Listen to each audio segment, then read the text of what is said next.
মুন্সিগঞ্জের Gazaria international standard ইউনিভার্সিটির উদ্যোগে উচ্চতর শিক্ষা বিষয়ক সেমিনার অনুষ্ঠিত হয়েছে। আজ বিকাল ৩টায় জিস্ট পলিটেকনিক এর আয়োজনে ইন্টারন্যাশনাল স্ট্যান্ডার্ড ইউনিভার্সিটির উদ্যোগে শাহ শের আলী গ্রিন লাউঞ্জ রেস্টুরেন্টে এই সেমিনার হয়। মুন্সিগঞ্জ গজারিয়া প্রতিনিধি জানান, সেমিনারে অংশগ্রহণকারী 4টি উপজেলা যথাক্রমে গজারিয়া, মেঘনা, দাউদকান্দি ও সোনারগাঁয়ের স্বনামধন্য ও প্রতিষ্ঠিত 15টি কলেজ ও মাদ্রাসার শতাধিক শিক্ষকবৃন্দের উপস্থিতির মধ্য দিয়ে সেমিনার কার্যক্রম অনুষ্ঠিত হয়। গজারিয়া উপজেলা থেকে Gazaria institute of science and technology, Baluakandi doctor Abdul Gaffar school and college, দাউদকান্দির খন্দকার মোশাররফ হোসেন কলেজ, মেঘনার Muzaffar Ali foundation school and college, Manikarchar Bangabandhu college এবং সোনারগাঁও উপজেলার সোনারগাঁও ডিগ্রি কলেজ ও star flower school and college সহ বিভিন্ন কলেজের শিক্ষকবৃন্দ অংশগ্রহণ করে। কলেজের পাশাপাশি মাথাভাঙ্গা মহিলা আলিয়া মাদ্রাসা, রসুলপুর বাতেনিয়া আলিয়া মাদ্রাসা সহ বিভিন্ন শিক্ষা প্রতিষ্ঠানের শিক্ষকবৃন্দ উপস্থিত ছিলেন।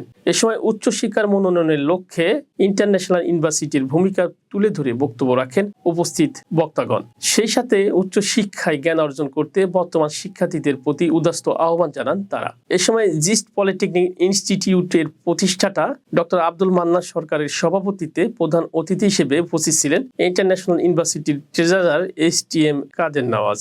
বিশেষ অতিথি হিসেবে উপস্থিত ছিলেন ইন্টারন্যাশনাল স্ট্যান্ডার্ড ইউনিভার্সিটির ডিপার্টমেন্ট অব টেক্সটাইলের chairperson professor engineer Mohammad Abdul Baset Mia, জিস্টের অধ্যক্ষ ইঞ্জিনিয়ার মোহাম্মদ মামুন শরীফ, গজারিয়া কলিমুল্লাহ কলেজের অধ্যাপক ফরিদা ইয়াসমিন, ইন্টারন্যাশনাল স্ট্যান্ডার্ড ইউনিভার্সিটির হেড রাইসুল হক চৌধুরী ও জিস্টের রেজিস্ট্রার শহীদ মোহাম্মদ শাকিলের যৌথ উপস্থাপনায় পুরো অনুষ্ঠানের কার্যক্রম পরিসমাপ্ত হয়। অনুষ্ঠান শেষে সকল শিক্ষকদের মাঝে পুরস্কার বিতরণ করা হয়।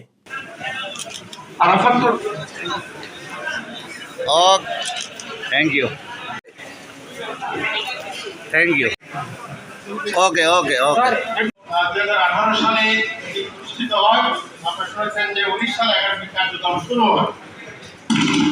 ইতিমধ্যে এই ইউনিভার্সিটি অন্যান্য ইউনিভার্সিটির সাথে কিছুটা ভিন্নতার কারণে এর অনেক সাফল্য ইতিমধ্যে অর্জন হয়েছে। ইউরোপের সেমিনারগুলোতে অংশগ্রহণ করতে গিয়ে আমি একটু আলাদা সম্মান পেতাম, কারণ আমি লিডারও ছিলাম, আমি শিক্ষকও ছিলাম। সেই দেশে কিন্তু শিক্ষার অনেক গুরুত্ব। তো আমার ভিজিটিং কার্ডটা দেখে বলতে you are leader, you are teacher. তো সেখানে আমার অনেক ধরনের কথা বলার কাজ করা শুরু হয়েছে। আপনার যেটা হচ্ছে তাদের শিক্ষা ব্যবস্থায় কখনই শিক্ষিত ব্যবস্থা চালাচ্ছে। আমি স্ট্যান্ডার্ড গ্রুপের যে সিভিল ইঞ্জিনিয়ার্স লিমিটেড, যেটা তাদের ফাউন্ডার প্রতিষ্ঠান, ওই প্রতিষ্ঠানের ডিরেক্টর ইন্টারন্যাশনাল, যেটা ইন্টারন্যাশনাল পার্টের কনস্ট্রাকশন দেখা হয়, সেই পার্টের আমি ডিরেক্টর। আমরা অনেকে অনেক কথা বলছি, গার্মেন্টস এক্সপোর্ট করি, কেউ লেদার এক্সপোর্ট করি, অনেক প্রোডাক্ট এক্সপোর্ট করি, কিন্তু এই দেশে কতজন কনস্ট্রাকশন এক্সপোর্ট করে? এক্সপোর্ট কিন্তু দুটা, একটা ডাইরেক্ট আমি ম্যাটেরিয়ালস এক্সপোর্ট করলাম, আরেকটা আমি মেধা এক্সপোর্ট করলাম, বা আমি বিলটা করলাম হচ্ছে ফরেন সাইড থেকে, ডলার আনলাম, ইউরো আনলাম, যে কোনো কারেন্সি যখন আমার মেধা অথবা প্রোডাক্টের মধ্য দিয়ে বাইরে থেকে আনে, এটা কিন্তু ওয়ান কাইন্ড অফ এক্সপোর্ট। তাহলে আমরা সিভিল ইঞ্জিনিয়ার্স এক্সপোর্ট করি, আমরা কনস্ট্রাকশন এক্সপোর্ট করি। মেগা প্রজেক্টগুলোতে ডলার ইউরোতে যে পেমেন্ট আনা হয়, সেই পেমেন্ট বাংলাদেশের হাতে করা 2-4-5টা প্রতিষ্ঠান আনে, তার মধ্যে স্ট্যান্ডার্ড গ্রুপ একটা। আমি মনে করি এই শিক্ষক মহিলাদের যে আদর্শ হবে এবং যে সমাজকে আমি লিড দিচ্ছি, সেটা আমাকে পাওয়ার চেষ্টা করে, বা সে পাওয়ার মতো কোয়ালিটি আমার থাকে, সে কিছু অ্যাচিভ করতে পারবে। আবার যদি অনেকে বলছিল টেকনোলজি প্রপার ইউজ হয়, আমি যদি এটাকে মিস ইউজ করি, তো দুঃখজনক সত্য, আজকে আমরা যদি সমাজের দিকে তাকাই, এই শিক্ষক সমাজটাও কিন্তু আজকে কোশ্চেনের বাইরে নয়, এরা কলঙ্কিত হয়ে গেছে। হোয়াট ফর প্রিন্সিপাল, বিভিন্ন মাদ্রাসার বা বোর্ডে যারা আছেন, যারা পরীক্ষা নিয়ন্ত্রণ করছেন, যারা নাকি সমাজের মধ্যে নিয়োগের জন্য PSC কমিশন করেছেন, সবার কাছে একটা প্রশ্ন আসছে, তারা বিভিন্ন অভিযোগ, এই লেভেলের লোকগুলো যদি অভিযুক্ত হয়, আস্থা থাকবে কোথায়? সমাজ কোথায় যাবে?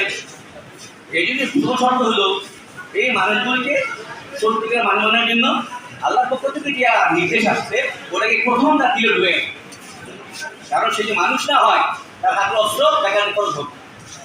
স্ট্যান্ডার্ড গ্রুপে আমি প্রথম জয়েন করি 83-তে। তবে আমার কর্মজীবনের শুরু 80 সালে প্রথম জীবনটা কন্ট্রাক্টরি করছি।